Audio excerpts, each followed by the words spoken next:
Hello, Scrappy friends. Jen here with a page kit layout for you. This is the Simple Stories Simple Vintage Lavender Fields collection, and this is the page kit that you can get for that collection. Most, if not all, of Simple Stories collections seem to be, especially in this like simple vintage line, I guess we'll call it, they all seem to be coming out with page kits and the card kits. So yes, lots of fun. They're a great add-on. If you've already bought all of the collection, then you might as well grab these too, because they're just 4 extra pages that you would be able to get. Two page layouts, or if you really wanted to, you don't have to use the instructions and put them together the way that the instructions have it, so you could end up with just 4 single pages too. And I got these from Scrapshots, and all of Sandy's information will be down in my description box. The link for the store, as well as the Facebook group and the Facebook page, and I think I even have their Instagram linked down there too, so please go and check that all out and go shop and have some fun. So here I'm just going through the kit, and you can see, so you get the background papers, and those papers are essentially what you could do if you had the pages, the individual 12 by 12 papers. You would get the all of these patterns, and you would just have to cut them apart and put them together yourself. But in this case, it comes as one full background page. So that's kind of nice as a bit of an add-on if you were creating an album, for example, where you knew you needed all 12 of those papers in the collection kit, and you were going to use up all of the papers in the, the basics kit and everything, then you could definitely grab these as 4 extra layouts, and you wouldn't have to add 12 by 12 papers. You wouldn't have to cut them apart and put them together, because you get a sheet of that yellow flower pattern, you get a sheet of the purple, which is got little kind of tone-on-tone lavender sprigs, is that what we'll call it? Yeah, sprigs. So essentially, all the work for that background is done for you without you having to dig into your papers and cut them apart. So that's kind of nice. And then what you also get is a couple pages of the layers and all of the embellishments, and you just punch those out as you go. So you can see here, I'm showing you those pages. You're just going to follow the instructions, pull them apart, put them together, and then in this page kit, there were also some chipboard pieces. So really, the only thing you need to add is your adhesive, and you could just do flat adhesive. In this case, that's what I'm going to do, just to kind of show you how the page kits come together. But if you wanted to use dimension, like foam tape or anything like that, you would be welcome to do that. You can follow the instructions exactly, or you can let your own creativity kind of fly and embellish wherever you want, and add things or change things depending on what pictures you might be using. There's lots of ways that you can kind of put these together in the end to make them your own.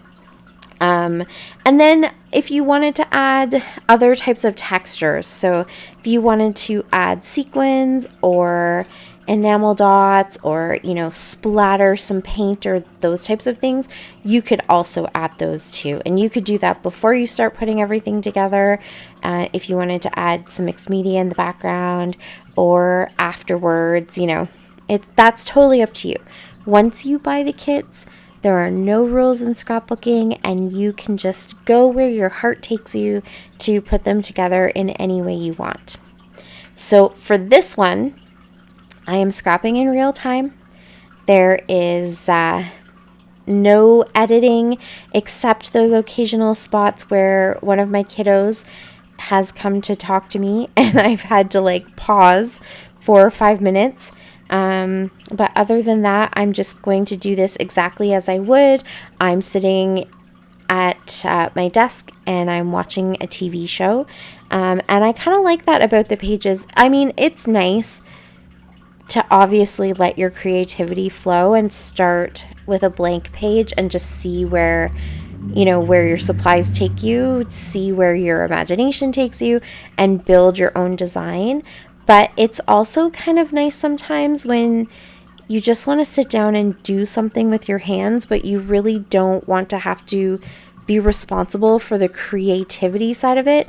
You just want to let yourself, slip into a good audiobook or a true crime podcast or a TV show or whatever it is, a movie, and just put something together, play with paper. And if you grab one of these kits and you're following the instructions, you can kind of put it together at your own pace, but you're definitely going to come out with something that's really nice in the end. So, yeah.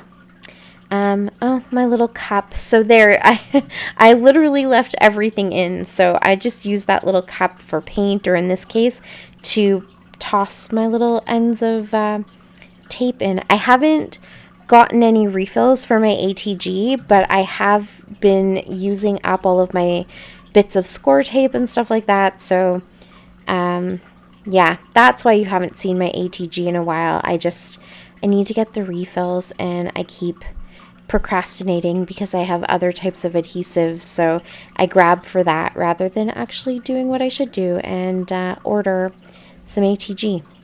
Or I probably should have grabbed some when I was at the Great Canadian Scrapbook Carnival, because you can definitely get ATG tape at scrap shops. So yeah, I will have to remember that for next time. But those little cups come in really handy when you're traveling or going to a crop, or in this case, I work at a table upstairs, but that's not really where my craft space is. So I don't, I'm in my living room. I don't really have a garbage can or anything like that. So those little silicone cups come in quite handy to use however you need them. And in this case, it's a garbage can. So I am working on this first layout, and you can see I've got the 2 pages put together because from having done this a couple times now, I have realized that you can sort of work on both pages at the same time. And I was going to do that. I was going to flip back and forth between the 2 sides because there's some things, as a person who has scrapbooked before and kind of knows what they're doing, and you guys would probably be the exact same way. That the 2 strips, for example, that I just put down, that they are going to go across both pages. So I could have put those both down at the same time and built the pages simultaneously. But then I remembered the point of doing this was to sort of show you going through the steps and stuff. So I backtracked just a little bit, and I will do one side and then the other, because that's how the instructions take you through it. The other thing that I forgot, because I was making these as samples to put up during the Scrapbook Carnival, I don't have my own pictures to actually put on them. I will when the carnival is done and the samples aren't needed anymore. I will take them home and add my own photos. But for this specifically, to just show what the page kits look like when they're all put together, I needed to use some white cardstock or just something to kind of represent where the pictures would be. Now, if you wanted to add your own matting and,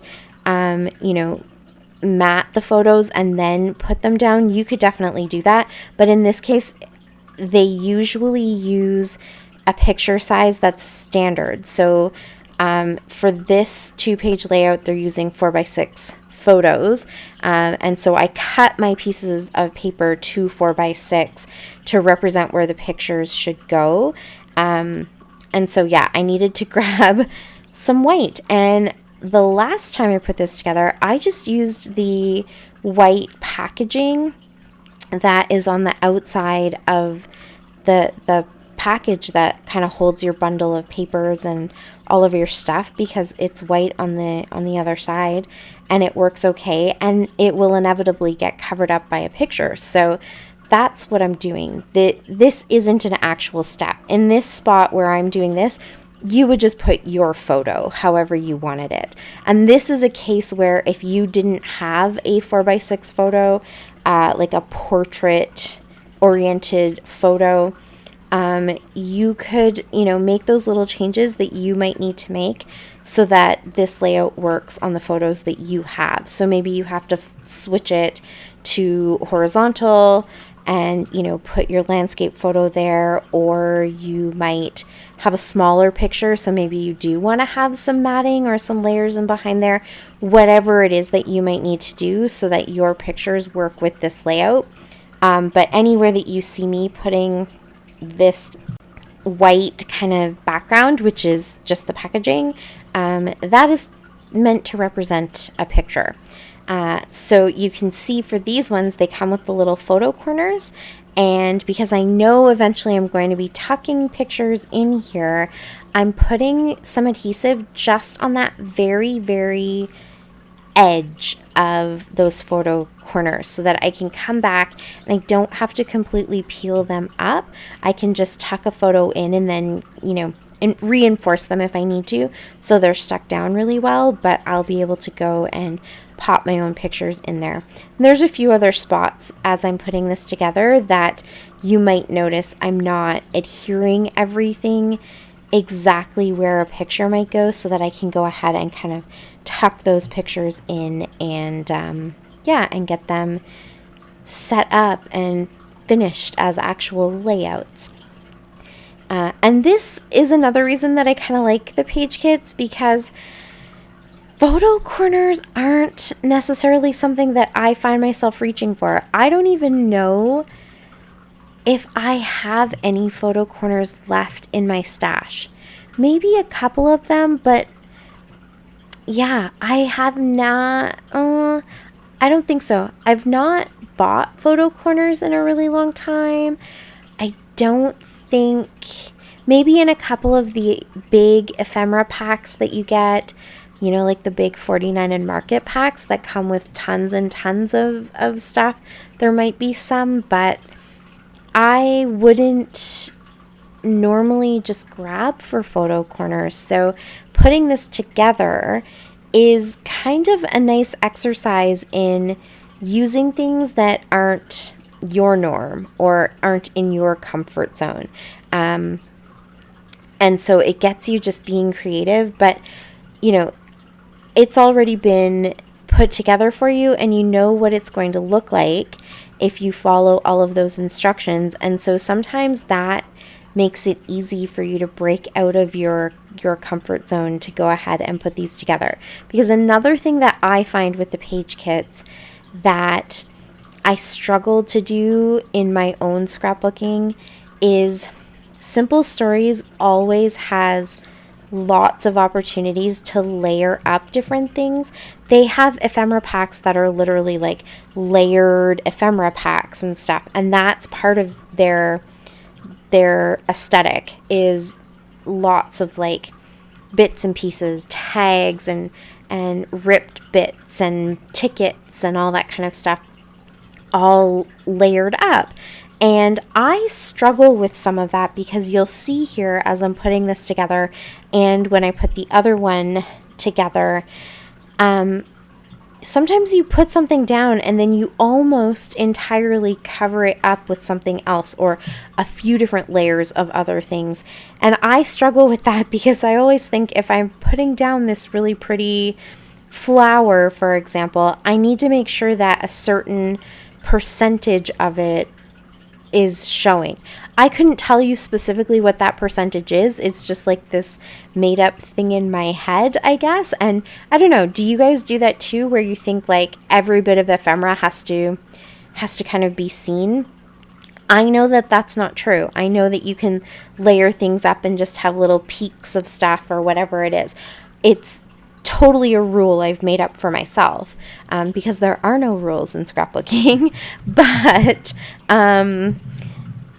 the Simple Stories page kits definitely get me to kind of break out of that little box or that little rule that I have for myself, because they have a lot of little embellishment clusters and stuff where you are layering and covering things up.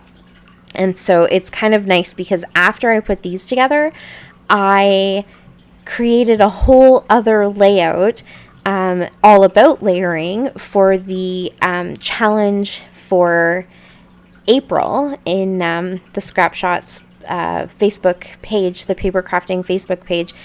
The challenge is layering, and I just went ahead and I started layering. It kind of sparked a little bit of that creativity in me to use up those base elements that Simple Stories does design to be layers. And so, that was another good thing about putting these kits together, is that it does kind of push me a little bit to break my own rules. I think we do set up rules for ourselves sometimes. It's how we stay organized and, control the chaos in life. We have our own little sets of rules, and some rules obviously are okay to be broken, and layering is definitely a rule that you can break if you just want to push yourself and create different types of clusters that you normally wouldn't do. So you will see that.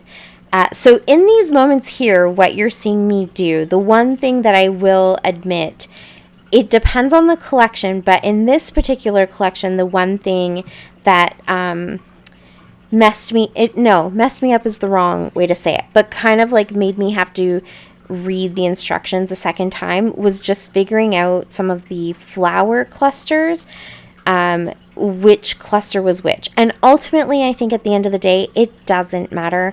You can look at the picture, and from those pictures, you can tell pretty well what each element is and where they're supposed to go and how they're kind of, situated and oriented on the page. But just a lot of these flowers, because they are very muted and soft tones, where it would say, flower cluster of 3 with 1 beige flower, I was kind of like, they're all flower clusters of 3 with 1 beige flower. So you just had to pay a little bit of attention to the wording to pick out which of some of these little flower clusters, which one they were specifically talking about. And again, you could go right back to the pictures and identify pretty quickly which was which. But if you were just doing it based off of reading, you kind of had to go back, for me at least, a few times and just make sure that I was picking the right one. And I would venture to say that, for any collection that's kind of very flowery, very floral like this, that's probably something that you might have to do, is just pay extra attention to the wording, because there's only so many ways that you can describe basically, a trio of flowers. So unless they're very bold colors that are completely different one from the other, that's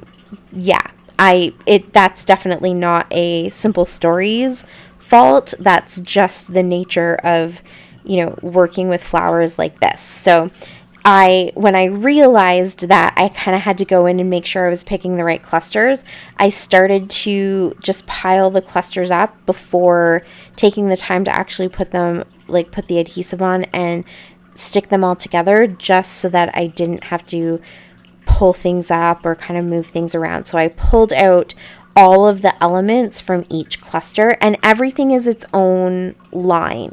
So step 1 is literally just one piece. Step 2 is another piece. So you don't have to worry that in the individual steps that it's going to ask you to pull out a bunch of things and put something together. It's only going to ask you for one element at a time, and so you can easily follow along. You also saw at one point, just because I knew I was kind of aware of filming, I wanted to make sure that I was going step by step. I have a tendency to skip ahead sometimes and not read instructions very well. I don't know if that's just like ADHD brain. And so I put a piece of paper to kind of line myself up so I could follow along step by step and make sure I wasn't jumping from one step to the next. But if you were at home, you could definitely do that. Sometimes you need to follow the steps to make sure that your layers kind of are in the right order so that you don't have to pull things up. But, I think once you get the hang of it, and especially if you have been scrapbooking for a while, you could probably put these together just by following the photo and not really need to read the instructions at all.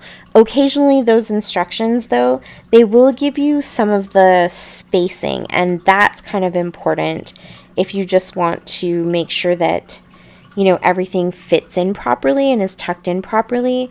You might want to look if they have different spacing steps or anything, but honestly, they come together quite easy. And you can see once I pulled out all of those elements, then I can go ahead and just start popping things down. And this is definitely an example. That larger floral piece is now almost entirely covered up, and that was kind of hard for me. But it looks good and it looks very intentional, and so I see why they would do that. And there are lots of flowers all over these pages, so the fact that a couple of them are covered up, I'm learning to just say, yep, that's okay, that's totally fine with me. It adds to the layering, it adds to the fullness of the embellishment cluster, and just the feeling that it's a complete cluster. So go with the flow. I'm learning to go with the flow that way. But if you really didn't like it, you could leave elements out. If you didn't want to have the tickets, or if you didn't want to have the like this tag or label, I think this would be called a label. If you didn't want to add that on top, obviously you could leave stuff off. You don't have to follow it exactly the way it is, and just make it yours. If all of the layers or one of the elements or whatever just isn't your jam, you aren't feeling it, you don't have to do it. If you had even more photos, you could leave off that window and add another picture there. You don't have to follow exactly what they say. This is also a good opportunity if you wanted to use some dimensional tape and add some dimension. You could pop some foam behind that label. Or the other thing that I think works really well is this chipboard piece. So you've got all of the chipboard pieces and then you have the negative space around them. You could take all of that negative space and cut it all up and use that as dimension, and then you're not wasting anything. So you just pop your whatever you wanted, your labels or these little bees. Well, these are already chipboard, but you could pop those up with some more chipboard behind them. And just use that chipboard as your dimension, and then you don't even have to have foam tape or foam dots or anything like that. You literally are just using the supplies that came in the kit.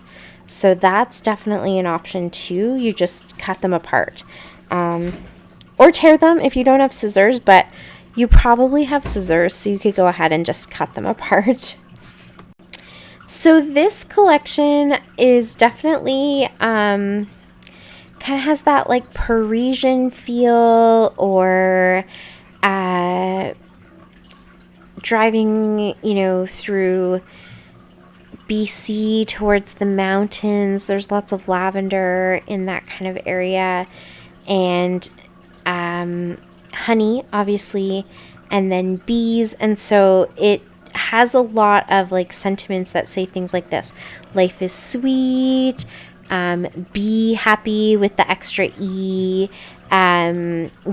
you're so sweet, that kind of stuff. So if you're looking for a collection, that would be really good for kids, maybe documenting like the relationship between you and one of your kids, or your kids together, or like grandparents or something like that, or best friends.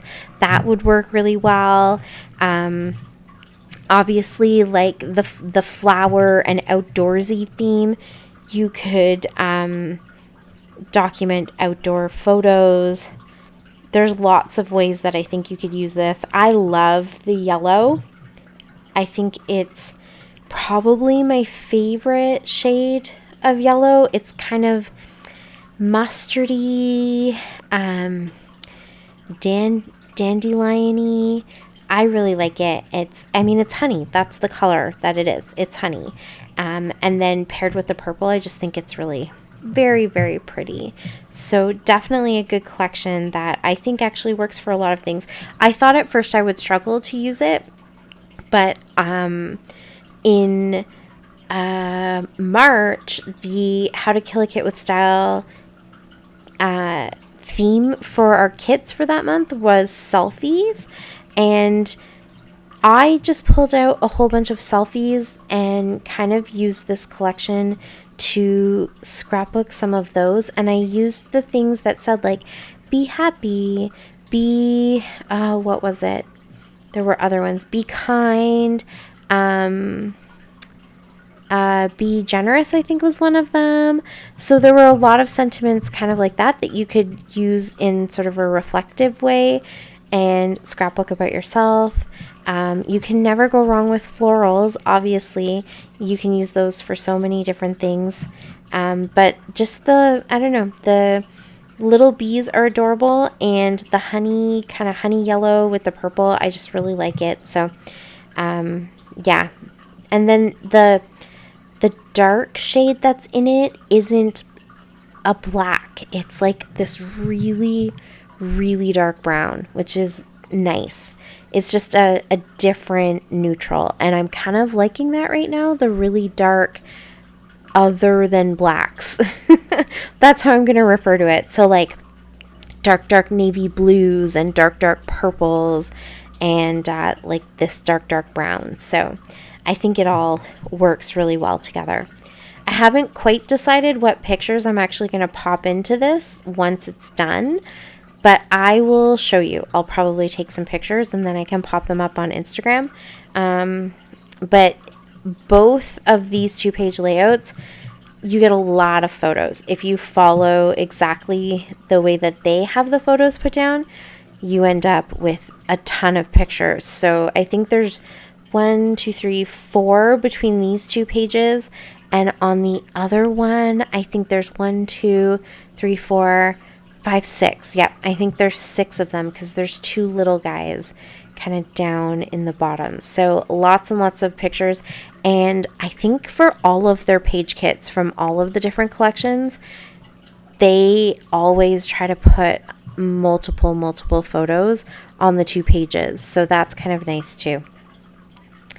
So you can see if you really wanted to, you could just leave the embellishment the way it is and not have to go in and add any sequins or any of those things that we like to use to kind of finish off our layouts.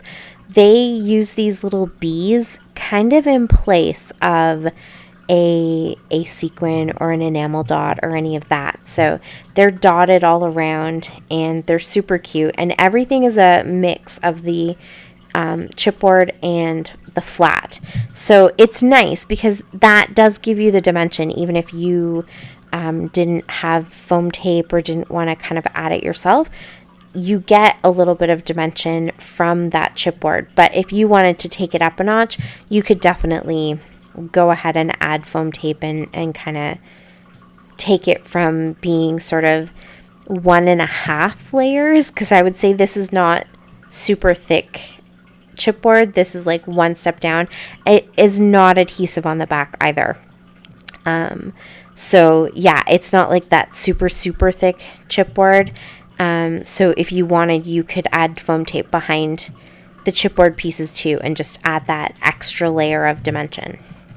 So now I am on to the second page, and here you can see if I really wanted to, and if you really wanted to, you know that these strips extend all the way to the second page, so you could put that together all in one go. You wouldn't necessarily have to complete one side and then move to the next side, but that's how the instructions are set up. So if you're gifting this to somebody who isn't as familiar with scrapbooking and kind of is in the process of learning how to put things together, they can just literally go step by step and they'll finish one whole page and then they'll move to the next page and kind of put that one together step by step as well, which is also kind of nice. If there was somebody that you knew that was really a beginner and trying to learn, I think this is a good way to build up a little bit of confidence. So you have the steps and you're putting things together, but as you're going through the steps, you're kind of learning the process of design and what elements should go where and how you can, cut up your papers. Everything comes pre-cut for you, but you could imagine that all of these elements are cut from 12 by 12 papers and sort of learn how to build things up, how to build your clusters and layer things and find the balance that makes the design look right, and how to color coordinate things or pair different patterns, because that can often be really hard. So they've done a really nice job here of adding a little bit of matting to the purple that really gives a break between the busy yellow and then that purple. So, if you were really wanting to help somebody kind of learn, these would be really good. They can follow all the instructions, and then as they build their confidence, they can definitely kind of take it on for themselves and embellish and alter things and change things and experiment or whatever they want to do. But this would give them a good base and some of the fundamentals to kind of just see how you would put a page together. So I just have to cut out a couple more of these white pieces. I think if you don't scrap with 4x6s, I would still put it together with the 4x6 sections, but I would just mat the photos. If you have like a brown cardstock that would match what they already have on the background paper, you could definitely add that instead of the white, and then just put your 4x3s or whatever size photos on top. Or the kit always does have extra, and so if you had photos that weren't a standard size and you wanted to kind of mat them in a couple of different layers and then add some extra embellishment to blend that in and kind of make it look right, you could definitely do that too, because you'll see at the end I will show you, I don't know if I do it in this video or if I do it in the next one, but I show you those few elements that are left over. And I think they do that intentionally so that once you actually do have everything put together and you have your photos stuck down and you're kind of making it your own, you can go ahead and add those little extra bits if you wanted, or if you're adding this into an album where you just want to have a little bit of continuity of the colors or anything like that, then you have those extra elements that you can spread out over other pages to just kind of bring this collection into the rest of your album if you needed it. Or make a card with it or anything like that. And obviously, if you have other components to the collection, you could definitely cut out a 4x6 card from one of the cut apart sheets, or, find a way to maybe replace another one of these photos with a bit of ephemera or an ephemera cluster if you didn't want to add 3 pictures on this side. So definitely lots of options that way. So, in that case, you can really personalize it and make it your own. You don't have to, again, follow all of those instructions exactly the way that it says. I know for me, sometimes if I'm doing a multi-photo layout or 2-page layout, I almost have to plan that ahead of time when I'm taking my pictures, or at least when I'm printing them out. So I will print them out in the right kind of order, or I will make sure to print out a bunch of, an event that will all go together and all tell the same story. And then that way it just, kind of fits that multi-photo layout a bit better. So yeah. Oh, actually, this one does have the smaller ones too. Now that I'm thinking about it, I think there are 2 more pictures that will get tucked in on this layout. So actually, there are 5 on this side, on the right side, and then the 1 picture on the left. You could take one of those sections and turn that into journaling as well. So if you didn't have the extra photos, the little photos to put down in the bottom, you could make those into journaling. Yeah, there's lots of options for what you might want to do. And now that I know, I've read through all of the instructions and I kind of know, I'm going to go ahead and pop all of this out, and then do I speed it up? I might speed it up a little bit just because I know I said that I'm showing you in real time, but I am not a quick scrapper, and having to punch these all out, the little teeny tiny pieces, in the moment that I'm doing them, it's great because I'm just watching my show and enjoying my afternoon, and you can't hear it, but my kids are kind of chatting in the background. But for you guys watching it, it's probably not as interesting to just listen to me kind of droning on and watch me put together all of these little photo squares. So photo corners, I mean. So I think, do I skip ahead? I might just go ahead and skip ahead. Oh no, I didn't. Look at me. I switched over to my liquid adhesive because I felt like that just made a little bit more sense. I put you'll see kind of one tiny little dot just along 2 of those little edges, and then I can pop those down. And again, that lets me kind of slip in the photos after making them. But obviously when you're doing it, if you're just adding your photos directly down, you can just stick those photo corners right to the picture, right to the paper, and make sure that they're adhered really well. So I'm just trying to save myself some time from having to pull them all up and get my photos tucked in there. But I think I will go ahead and just speed this up a little bit.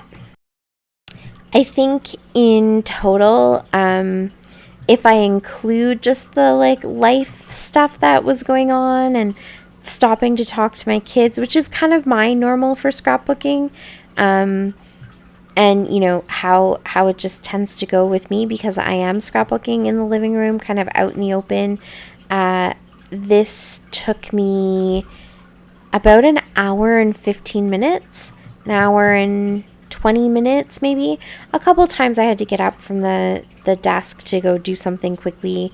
But yeah, I would say if there were no distractions and I just had to get it done and did it kind of in a way that would be maybe a little bit more intuitive to me, which is to do both sides at the same time, I could probably put one of these page kits together in about half an hour. So if you were going to a crop and you brought a whole bunch of these pre-made page kits, and you had the time where you just wanted to work and get as much done as possible, you could probably do several of these just, sitting there in a morning getting them done.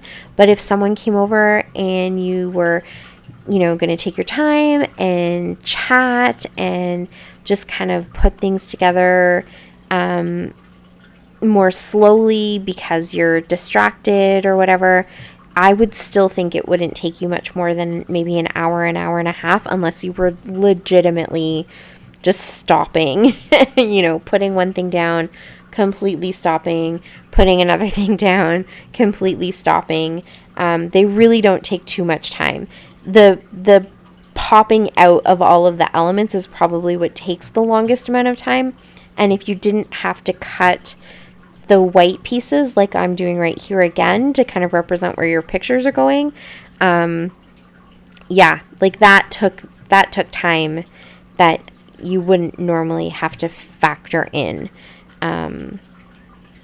But, you know, again, I needed to have something to kind of depict where the pictures went, because it would look weird just having photo corners with nothing there. So yeah, I'd say probably that extra 20 minutes was just doing this kind of thing.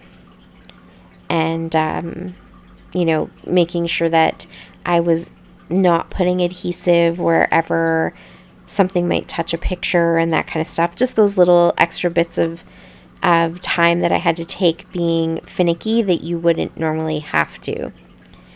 And here are the extra two. I forgot about these, that they're kind of tucked down at the bottom. These would be a good place if you really wanted to do journaling. Both of these elements are lined, so you wouldn't have to put pictures on here if you didn't want to. You could leave them blank and not even cover them up like I'm doing, and just use that for journaling. That would work really well too. If you had a lot to say, that's perfect. You could put the date maybe over on the other side on that label, and then go ahead and put your journaling here, and that would look really good. But yeah, I'm going to do exactly what it says. I think I will try to find little pictures to pop in there. I don't even think I have an idea of what I might want to put here. I'll have to really kind of look and see and make a plan. But I might go ahead and do some pictures, because that's definitely not something that I do very often, is have different sizes of photos on one layout. I will do lots of layouts that have tons of little pictures, or I will do some, you know, larger 2-page layouts, especially that have a bunch of 4x3s or 4x6s. But I don't often kind of, you know, play with the size of the photos. So 4x6 here with these little kind of 2x3 sized ones, I don't do that very often. So I think I will. And that, again, is part of that whole, like, even if you have been scrapbooking for 30 years, putting these kits together kind of challenges you to think outside of your normal design comfort area, because you're basically putting together somebody else's design exactly the way that they designed it. And so you're in their comfort zone, not your own. This is another situation where that wreath, they put down the wreath, and that's kind of like the base for this little cluster, but then you kind of cover up a lot of that wreath. And I normally wouldn't think to do that, but I do it with this kit, and I think it looks great. And I don't know why I wouldn't normally do it, but there you go. I definitely did do it in the layout right after these ones, so it inspired something in me to go ahead and be creative and, you know, bring it into my own work. So yeah, it's kind of nice in that way too. And I like the card kits as well, and so I have put them together as cards with all the sentiments and everything, but I also think the card kits make really cute little mini albums, or like little tip-ins. So if you wanted to add some interactive elements to your layouts, and just, again, have extra sort of add-on papers and embellishments and stuff like that, the card kits do give you those extra bits, and they're all a little bit different. So in this case with the pages, the ephemera and the chipboard and stuff, it's all stuff you do get in the individual ephemera packs and in the chipboard pieces that you get. But the card kit has elements that are a little bit different because some of them are layered up already a little bit differently, and you get a few different sentiments that don't come in any of the ephemera packs or anything like that. So it just gives you even more to choose from if you're already working with the collection. But I do think it's kind of fun if you're doing pocket pages. You could use the cards as like a tip-in, or write directly onto your layouts, or in a traveler's notebook or a mini album or any of those things. So it's just an extra kind of creative element too if you didn't want to actually use them as cards. So yeah, I think I'm trying to figure out exactly how to kind of put these down at an angle. And here you go again. I'm covering up that beautiful bouquet, but that's okay. It still kind of peeks through, and it just adds detail all over the layout. And that's the whole point, really, is you have these moments where your eye can stop and take in the pictures, but then you have these other moments where your eye can kind of wander around, and every time you look at it, you will pick up little different bits of detail because you have all these little layers and nooks and crannies where your eye is going to stop and kind of take in what it can. So you just kind of build up the layers that way.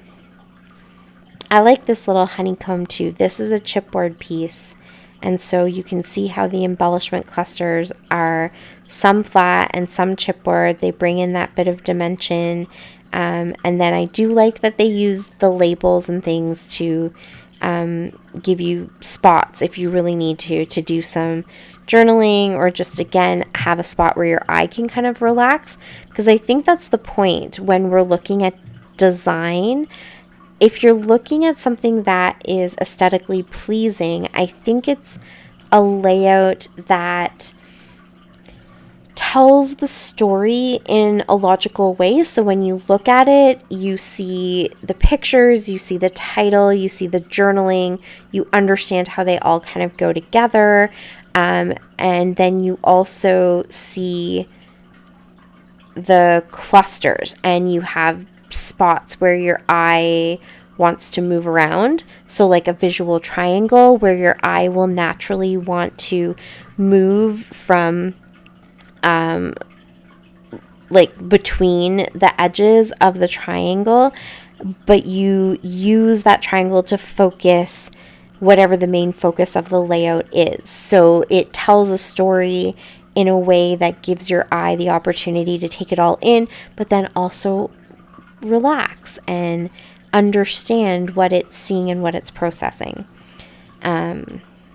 So you need all of those elements. So in all of these layers, they do a really good job of having things like tags and labels and stuff that can just sit blank. They don't have, not everything has to be fully filled up. If it sits blank, that just is a spot for your eye to kind of rest.